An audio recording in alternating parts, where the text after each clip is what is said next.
Welcome to Cartoonist Kayfabe. My name is Jim Rugg. I'm Ed Piskor.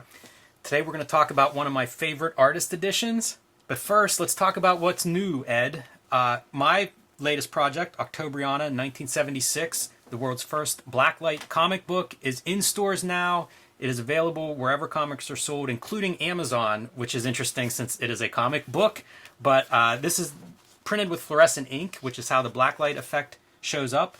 It is Russia's underground superhero, the Goddess of Revolution. So if you're interested in unique printed matter and comic books that don't look like any other comic books, you're going to want Octobriana 1976 in your long box. Great comic, and congratulations on the Kickstarter, Jim. Super thrilled for you, dude. Right now I'm solidifying my publishing schedule for Red Room. We're going to be putting it out in issues. You know, more news later. Right now I'm serializing the comics on Patreon. Patreon.com/EdPiskor. They are putting new pages out every Tuesday. There's several dozen pages up there right now.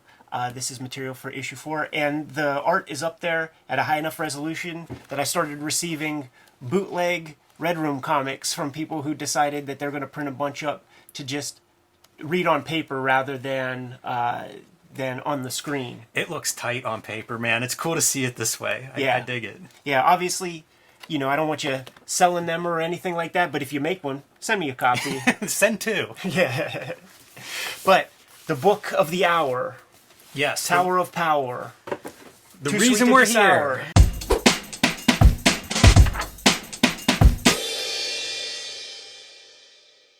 Hellboy in Hell, the artist edition. And there's a little bit more than just Hellboy in Hell in here, but that's the bulk of this. And I wanted to kind of talk for a minute about the comparison between the two. Part of the reason that I love this edition is Mignola is one of those guys, maybe the best, at doing art that looks great in black and white and in color. And so whenever Hellboy in Hell came out, you know, it came out as a comic book. I had read it on screen as a digital comic, and I loved it. And whenever I saw the print version, I was less impressed. And the reason is, it's kind of dark. You know, the character's in hell, it's very atmospheric and moody, but I want to see all of his artwork and line work and all of the details and the monsters and the creatures. And so, like, if you can see on screen, like, that moody atmosphere, it kind of, you lose a little bit of the artwork. So, it was great. I loved it in this format, but whenever an artist edition was announced, you know I was going to pick this thing up because I had to look at this stuff up close and personal, and it was a revelation to me. There's a couple of features that I think really stand out in here. One is that you get to see the black and white art, and the other one is that you get to see it at scale, at the scale that it was drawn, the actual size, and it just works at that size, man. So we're going to take a look at it. This collects the first 5 issues of Hellboy in Hell, half the series, and let's dive in. Let's do it. Always great. You know, you get to see that original art, big size. These things are just a canvas for, I think, great artists to shine, and so you get to see nice big Mike Mignola art on the cover to start out with. His work, it's so timeless. Like you can't put your finger on it. Of like, you know, this could have been in like a pulp magazine, but it also has contemporary hipness to it. Yeah, he's really, I think, probably referencing some things that we don't see in a lot of other cartoonists, and it's part of what makes him stand out so much. One of my disappointments is the end pages of this book. You know, I think of the Wally Wood artist edition where it's like you get a panel of Wally Wood art blown up to this size, and it's magnificent. I would have loved that treatment. Instead, we get it's a great drawing, but it's not using the full canvas. I would have liked that. And then there's this like texture, this kind of rough paper texture put on top of it. If you look closely, it's pixelated. Like, yeah, they're even using like a low resolution for the texture. It's not a good choice. Not a good choice. Fortunately, you're not buying this for the end pages, but I wish they would have done a little bit more with some of that stuff, because one of the draws of an artist edition is you get to display this artwork at a size you never see. Blow this stuff up, man. Give me the full canvas of the Mike Mignola artwork. Yeah, like these early pages, they're just worried about like doing Vertigo 1993. Yeah, I think there was a concept. I would have just, sometimes you overthink it. Let's just show us his art, man. Take some pictures of it, blow it up at a nice huge resolution, and I would have been real happy. But here we go, man. Let's dive in. So this is the variant cover to Hellboy in Hell #1. Beautiful, good. Looks like it's blown out a little bit. This one is very stark black and white. I don't know if levels were adjusted or not, but as we get into it, you'll start to see like ink washes. Some of that's going to be hard to show up because this is high contrast. Yeah. But you're looking at, good full color scans of his original art. It's cool to see those brush strokes. It's great to see the line work. Absolutely. This is a confident artist at this stage in his career. We're looking at probably like a rapidograph or something. Very, very, very static line. When he wants something a little thicker, he just doubles it up. But he's using the same tool. When I think of Mignola, I'm thinking of like composition is king. Yes. In the Mignola illustration, and wrestling parlance, no wasted movement, no wasted lines. Every like little piece of white he lets you see is there for a reason. Every little piece of filigree is there for a reason. Yeah, subtlety and things like movement by having those little marks and lines, and also everything has been stylized at this point where it's all his hand now. Yeah. Whatever influences existed 20 years ago in the beginning of Hellboy, it's all Mike Mignola at this point. Some of the lettering will show through, and some of the lettering is not in this. That's part of what I absolutely adore about this edition, is we don't have it's not the same story. It's a different story. It's a different reading experience. It reminds me a lot of Jim Woodring's Frank. Right, yeah. Or any other wordless comic, even though there's some sound effects and some language that I can't understand in here. Frank is good. It's apropos because it creates a dream quality. And when you're dealing with this fantastic matter, some of that dialogue, it's like, does just fine without. And look at the storytelling now. We removed the words and the color, and it's this heart is falling. It's Hellboy's heart is falling into the darkness, right, as he's going into hell, the dead Hellboy. And it's falling, and as we zoom back in, it's actually Hellboy himself that we're seeing falling into like the mouth of the demon, of the hell mouth. Does this kind of bold stuff, right? He's fallen down this great distance. It stretches over 3 pages. Almost a Hotel Harbor view of a bullet traveling across multiple pages in slow motion as he's just falling until he hits the rock and he's in hell, and we get this big tall panel of darkness, right? Conked out, and then not for long. So much confidence on display in this spread. I love this too, as he's falling into this opening and we're descending into the darkness. You pointed out the lines where it's like 1 line, 2 lines. Now the line is white. It's perfect. It reads perfectly. He's a master of the black and white, and that's another thing that just is on display in this sequence. This is what I pointed out as saying, you lose this stuff in some of the color treatments because it's just dark. I want to see these creatures. Yeah, Who for draws sure. better monsters than him? And it's a real lesson in, once again, composition. Take a look at that on screen; it's amazing. But we could start to unpack Mignola a little bit, like looking at him at this size and stuff, and just seeing how there's like this layering of black on black on white many times within the composition to create the style, and many directional devices. Certainly when he's doing this kind of thing, you'll get the black tentacles, you'll get the white ones, just breaking up space in interesting ways. I almost can't decode what he does, because it's black and white, but it looks like he's got 1,000 colors on display here. He creates depth with only 2 colors. Yeah, go back a page real quick, because there's such a good example, like right here. Like, that is very bright, but it's not very bright. He just didn't draw some shit there. It's incredible, man. We're gonna marvel at that several times, because when I think of Mike Mignola, when I've talked to other cartoonists, something that comes up a lot is simplified, right? Like, he's simplified this stuff down. But there's no sacrifice. Like, we're going to see such a variety of how he applies this black and white that simple is just the wrong word for it. We almost need a different word to describe what he's figured out how to do. That is so cool. All of this. I love these sequences with the gigantic bugs. Really good at creating depth. This character's awesome. He has like a split. It's, another one of these. It's a Kirby character, really. But he has this split in his skull, and it has like this green coming through, a very bright color. Very effective. That's what I mean. Like, it's not very many artists that work well both in black and white and color.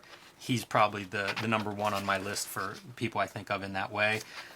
These kind of panels are just a sound effect, almost Chris Ware-like. One of the important things for me with this also is that he's working on 11 by 17 artboard, and we have dozens of artist editions, and all of the big ones, all the sort of perennial works are drawn twice up, certainly bigger than the 11 by 17, and I need proof that you could do effective good comics at 11 by 17, and this is like one of the great examples. I love this. Like as an action sequence, the big lettering, he's getting everything out of it. It's not like he's limited. It's I compare him sometimes to Jason, the Norwegian cartoonist, who also seems to have this simplified style, but is able to do dynamic stuff, static stuff, and both work effectively well. Jimmy, Mike pulled out a new tool, a fucking Sharpie, to make like these Kirby dots. The Kirby crackles,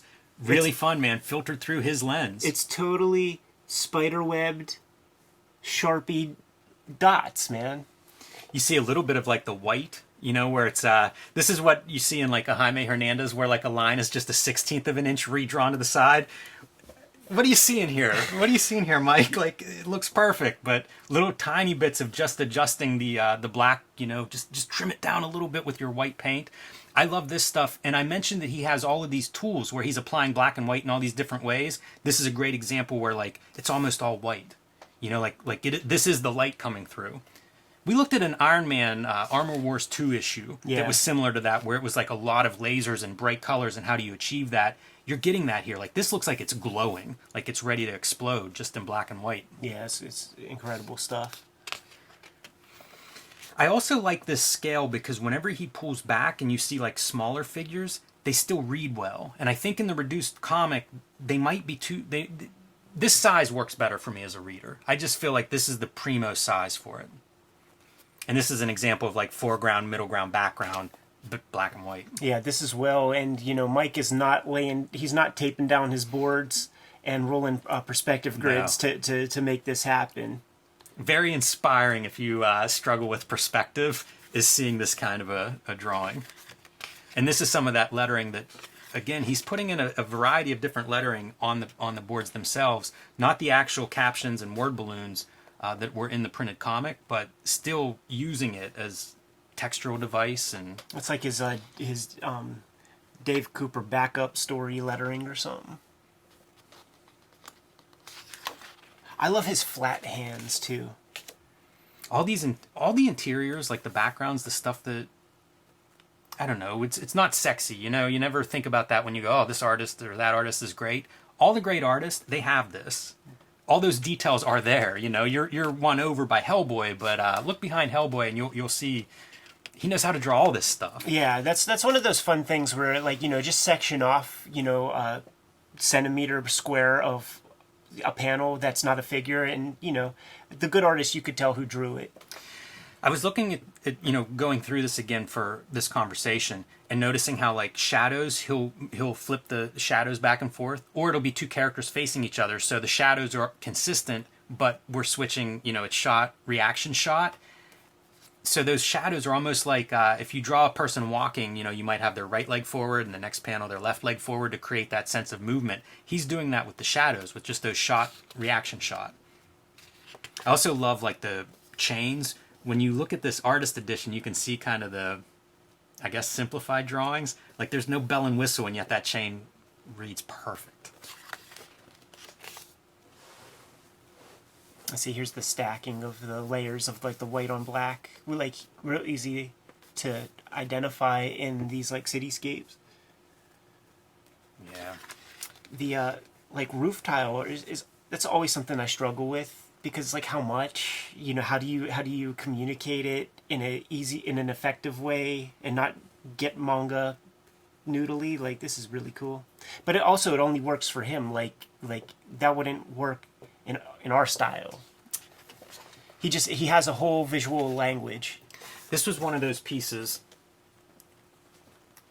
from the original issue that I thought it's much more effective in black and white. Like whenever I first saw this, I didn't even catch this like face. Oh, right, yeah. Because it's just kind of like a figure, and you have to really look. You lose some of that detail, I think, in the color version compared to like in the black and white. It's very clear, that face in the middle, and an interesting design choice for a character. All right, so moving on through issue 2, love the Lake of Fire. You know, again, the Kirby references. Yeah, and this perfect is like molten lava. if you're into, say, like the 50s Marvel monster comics, I see a lot of that in here, Definitely. especially the Kirby stuff.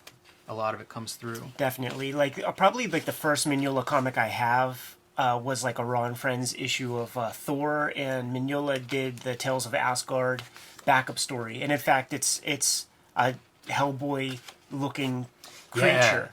And he was drawing in the Kirby monster kind of vibe. I love this page. The scale of this at times reminds me of Mobius.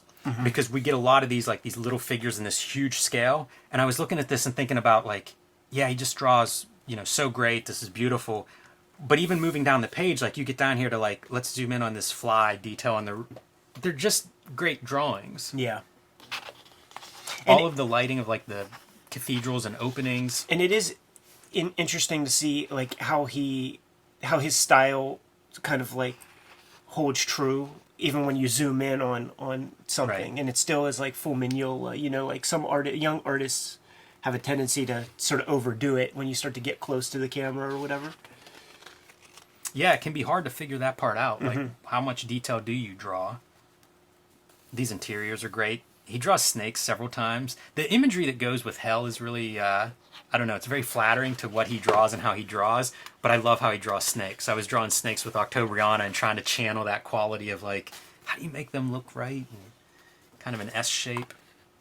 This is a pretty good effect of using the black and white, but creating this other effect where it feels like energy, this sheen quality. Not something I would have expected, and if I were aping his style, probably not something I would figure out to like, you can do this within the language he's already using, and then go from this sheen to see like, how do you do that dead forest? Right. Because it's perfect. And the fish. It's all these little details that, I don't know, man. It's I keep thinking it's just, you do this for 30 years, that's how you get to this point. There's no shortcut for figuring out something like that. Yeah. But it's a huge sense of vistas. And when he was doing Hellboy and Hell, I remember interviews with him talking about it. And, like this was a story that was in mind for a long time. Like a lot of the mythologies that he references in Hellboy, they all have a version of hell. And it felt like for years he was kind of like building towards this and going through different writers and artists and films that had their versions of hell to come up with what this was going to be like. And it's just this great, like wondering this amazing landscape. This gets into some really cool territory. So one of the pages that's not from original art, again, the contrast is tough on screen, but if you're looking at this in person, you can see the differences of like the washes, the ink washes that are visible and the stuff that's scanned from the originals versus, I think, 3 pages they say aren't original art. This is one of them. So it's just stark black and white like a photocopy. These are going to be really fun though. Notice those hooks and the chains and how they move back and forth, like here's white on black, here's black on white. Right. And now they're starting to come alive. You see them dancing. Now they're no longer verticals. Now they're these diagonals. And from panel to panel, they shift back and forth. Even within the panel, you get like the rhythm of movement. This stuff reminded me a lot of the old black and white, like if you look at the Universal horror movies, say from the 40s, 30s, 40s. And I think he's talked about that being an influence. That really stood out to me looking at these artist edition where like you're really building these spaces up. The figure in the background's all in a silhouette. Yeah. I can almost imagine like the dry ice, effect like around this figure to create that kind of a shape on screen. And they would paint shadows on the backgrounds as Yeah. well to just kind of illuminate the foreground figures and stuff. And then I love this monster. This makes me think of Kirby with those like perfectly circular eyes. And there's nothing to this. Even the outline part is almost like a reverse silhouette. It's all shape. Like it's all figuring out, you nail that shape and you're good. Even though it's not silhouette in the sense of black, it's silhouette in the sense of shape. Probably a colorist's dream to get hold of stuff like that. Some of the symbols in these 2 panels. We have pentagrams, swastika, cross. It's yeah, this is a loaded story. Fun fights whenever he gets into the monster Kirby fights, tackling them off of these blocks through walls, crashing down with an axe as part of the fight. Good pockmarked walls. Like, this kind of stuff shouldn't read, but it does. Of rolling around, tumbling around. There's not even a ground plane visible there. But it reads in black and white. And the little details of, like, those wall backgrounds to kind of insinuate giants and ancient. Right.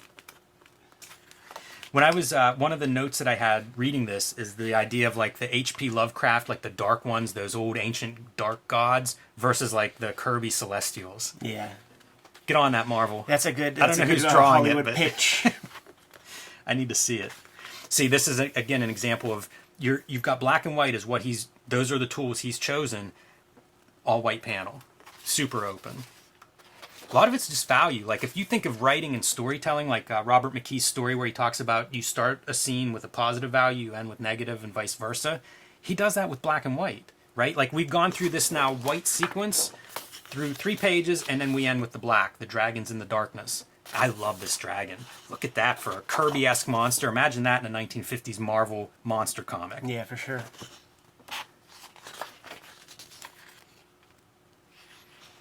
He does a lot of these things too.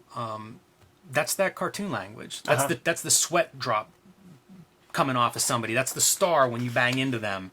You know, there's quite a bit of that. These little droplets, like, that's not realistic blood in any way, but we read it perfectly as this bloody dagger that hit the ground and the blood bounced off of it.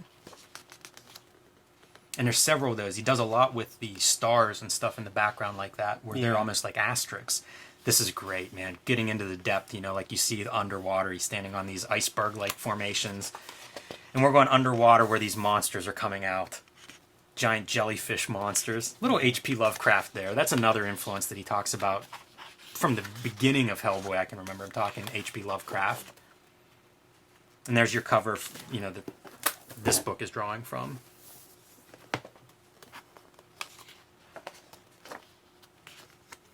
This is neat. The shape behind, you know, like behind the plane, and then whenever it comes out, you get the shadows and stuff. But behind it, it's just a shape. And hey, it's black darkness, so that shape has to be white. Yep. That binary system, man. Nobody does black and white like this. No, and you know, he's obviously inspired hordes of cartoonists. Yeah, there are generations that come in that are his imitators. And they become their own, but man, in the beginning. And some don't. But the one of the main things that they lack really is the compositional element. Yeah, he does a lot of stuff where it is cut to a detail on the wall. You know, it's show that fly super big that's buzzing around in the background, and it's atmospheric, it's setting a tone. I don't know that you could copy that. That's a tough thing to get, you know, like that's the rhythm of the storytelling.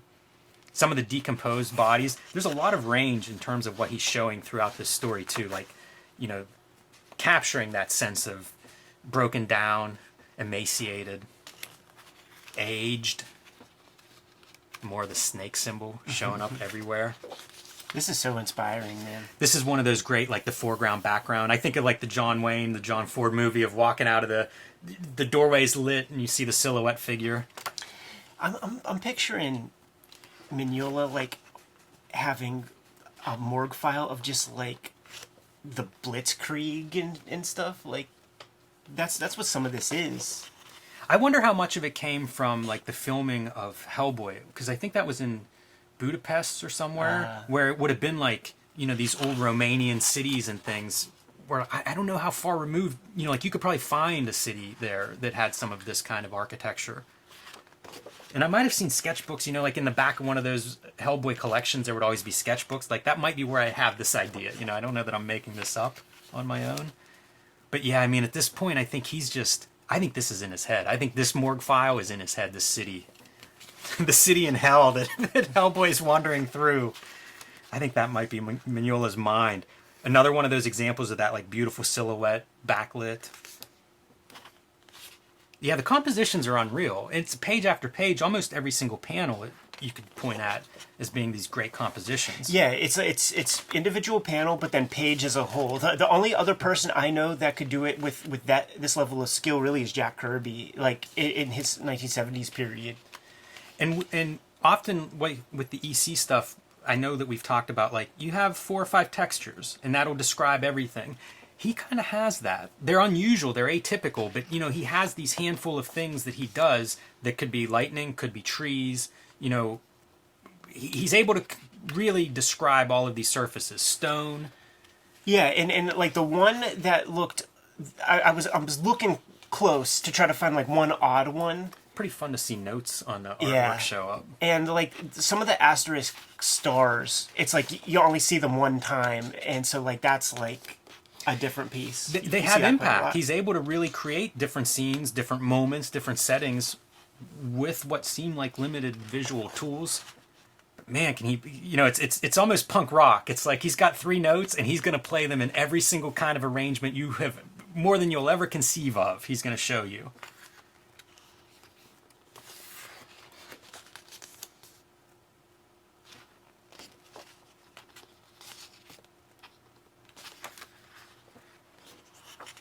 Man, the snakes I can't get over. It's really the best snakes that I've seen in a comic. Even like this is the parts that I like, is where it's just a shape. Like, that's your reverse silhouette. There's nothing to it, but it works. Has a sense of motion and movement. All right, so this first 5 issues of Hellboy in Hell, wordless, so much fun to go through. The size, not having the words there and kind of like interpreting this as he goes through and meets different monsters along the way, really great. And then, you know, still a big chunk of this book to go.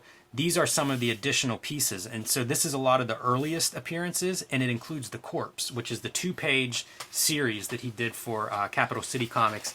At some point, probably worth looking at. Robert Kirkman cited that as being a really important comic to him. So we'll get to that. But these are some of first appearances of Hellboy. Talk about a lot of change in style. Sure. Yeah. You still see the same guy, but you know, he evolved. Yeah, a lot of the finishing marks, they've evolved, they've changed. You know, you're not going to see that same type of finishing as you do with the Hellboy in Hell stuff. You got to work up to that reduction. So John Byrne is the scripter on these. Also the lettering. If you look closely, it's pasted down lettering. So Byrne was lettering his own stuff at this point. This is around Next Men kind of time period. Wonder Woman he was doing, that he was lettering himself. And the lettering, I think, was digitally created and then pasted onto the art. That's what we see here. Yes, from I believe Walt Kelly was an inspiration for that. But this looks like John Workman, really. That's what I thought too. Yeah, that's what I thought. But it's you know not. what, the Walt Kelly stuff is definitely like Namor, and this is different. This is definitely like Workman vibe. It's so interesting to me how different he gets, not just stylistically, but compositionally. Mm-hmm. Like, really evolved on that side. And the concepts are here, but the execution is just like, this looks like such a young cartoonist, except he was 10 years in. He had created some really amazing comics at this point. Cosmic Odyssey had come out before this. Right. I mean, virtually all of his non-Hellboy work had come out before this. So this is from the John Byrne's Next Men, which was the first comics appearance for Hellboy. And I love seeing his take on like the Next Men characters. Really brought me back to that time period. Great environments. Good monsters. More complicated monster than what we would see in Hellboy in Hell. But you see that evolution. I kept pointing out the snake and dragon forms, and it's on display here. Hellboy's much bulkier in the beginning.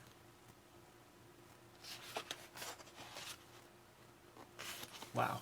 Yeah, what a panel. That's so cool. I spent a lot of time looking at that panel just for that reason of like, you're trying to do a cool shot of your character, right? You know? That's incredible. Like, what a backdrop. This is the Walt Kelly lettering. Yeah.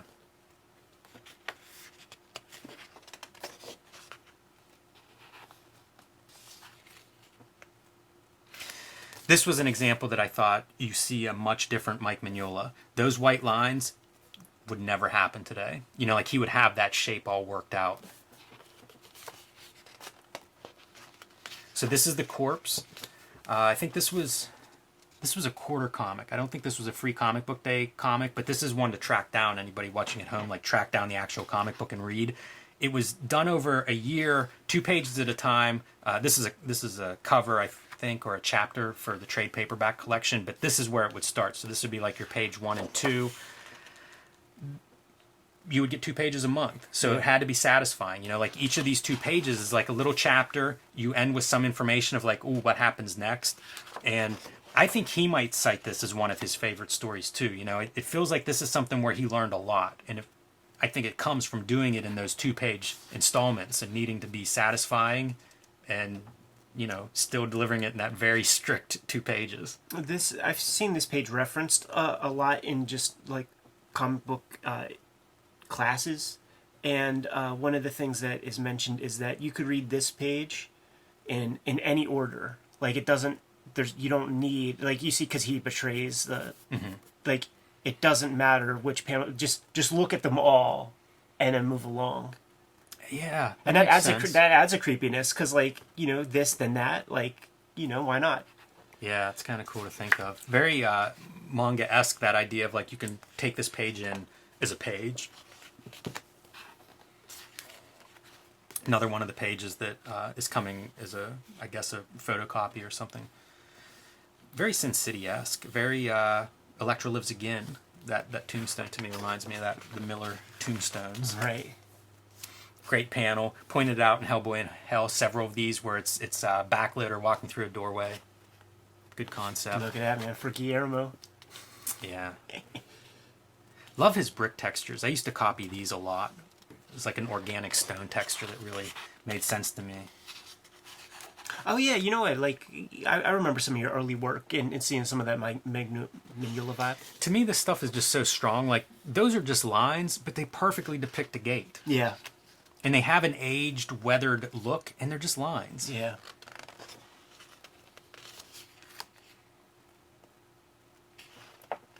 Heck of an artist, man. Yeah, this is a fun comic. Definitely worth tracking down in collected form. You know, like I said, it was a quarter comic, so they printed a ton of these things. You can find them in different places pretty easily, affordable, and it's Comics 101. Like, there's some masterful storytelling in this. Love the creature stuff. I think before this, he had done a Dark Horse Presents story that was The Wolves of St. August, and it was cool because it went from, you know, like the color Hellboy series into Dark Horse Presents, so black and white line work, and it's very reminiscent of this era and the finish, but it's werewolves that he's fighting, and super cool stuff there. And then that would be collected in color, and you get to compare the two of like, oh, okay, what, you know, how does this work when you apply color? And if you buy the collected printed edition, you know, this is in color. So again, you can do those comparisons, which are pretty fun if you're trying to figure out some of this stuff on your own, if you're trying to make your own comics and figuring out what works.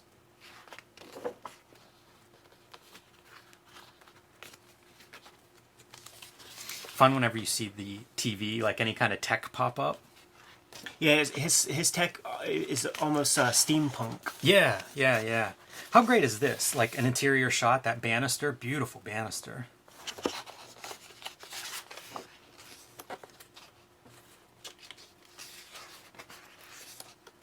These remind me of like the New Orleans cemeteries where you see like all the headstones are it's almost above like they're ground, piled up and seem very dense. The line work that you described in beginning of Hellboy in Hell, it's you know, like 2 lines to make that, and then it tapers down to 1 line. So these techniques are there, you know. It's kind of deciding which ones he likes and which ones he sticks with, but you see the early signs of them. Look at that, man. It's supposed to be a cluttered space, and as an artist, you can make it cluttered in a way that you can't read it. Super smart. Yeah, this is pretty interesting. I never see him use this kind of detail, but for texture, it's a very, very strange. It's almost pixels or something that he's drawing. A lot of square marks. This is equivalent of that fly close-up we pointed out earlier, where it's like, show us a detail. You know, give us an atmosphere shot. That always feels very cinematic to me. Ooh, man, he would draw a good Leatherface. And I should have pointed out, but this is a different story than the corpse. Like we've gone through, there's a couple of these short stories that he's including, and I assume it's because he thinks they stand out for various reasons. You put together an artist edition, like you're choosing the stuff that you believe is significant or you have a connection to. You think it's your best work. I know Kevin Nolan created the logo, but it looks like he might have lettered this. You know what? It's actually, that's possible, because there are different letterers throughout this piece. Clem Robbins is your letterer there. Pat Brosso had lettered the corpse, and then John Byrne on these first couple of stories, and Clem Robbins on the last two, which includes the Troll Witch. And then a couple more pieces of like early ephemera, right? So early character design, pretty cool to see. Early promotional piece, I love that piece. That is so badass, and look at the size of him. Like that really did change over time. And then a couple of like one-page promo ad strip things, pretty neat. They really leaned on like the world's greatest paranormal investigator early on. This is spectacular. So you have this owl and his wing. His wing is defined by the lightness of her face. What a composition. Which then goes away back into the owl woman. That's a wild black and white illustration. The stuff he was figuring out in terms of using black and white, it doesn't feel like anybody else is even investigating this kind of stuff. Yeah, I agree. And when you see stuff like this, I get shades of him like studying like Frazetta compositions. Yeah, and he's mentioned that. He mentioned that on the Tell Me Something I Don't Know podcast, that he would look at the Frazetta paintings as early on when he was trying to figure out spotting blacks. One of his very unique and influential characteristics is the way he spots blacks, and did cite Frazetta paintings as being a source of that. Yeah, this is great. I love like figure out the design stuff, like the suction cups. They can then become almost like a dotted line to outline the form. It's really impressive. And these are the covers to Seed of Destruction 1 and 2. So you get to see like the Art Adams little paste in. And a bio. Yeah, this is a good one, man. I find this to be a satisfying read on its own. I mentioned the Frank Jim Woodring comparison, and I kind of have that same experience when I read this. It feels like you're going through this world, and you're really exploring it from scene to scene. Reminds me a little bit of like a Matt Brinkman was another guy that I read at this time, whose work was described as almost like going through, like an adventure game or something where you're just wandering through this landscape. I get a lot of sense of that in this. Yeah. Very inspiring to go through this. Like I'm ready to kind of get back to the board and. Yeah, this makes me want to draw more than almost any other comic I look at. Until I start drawing and realize I can't do this. But very inspiring for sure. So highly recommend this one. I mean, I don't know if there is a bad artist edition, but this one's a little bit of a different reading experience than some of them. Get out of here. That's it. Kayfabers, like, follow, subscribe to the YouTube channel. Hit the bell icon so that we can notify you when new videos are available. You can subscribe to the Cartoonist Kayfabe e-newsletter at the links below this video. You can find Cartoonist Kayfabe merch and t-shirts at the links below this video. Jim, we got business to attend to, man. Give them their marching orders. Read more comics.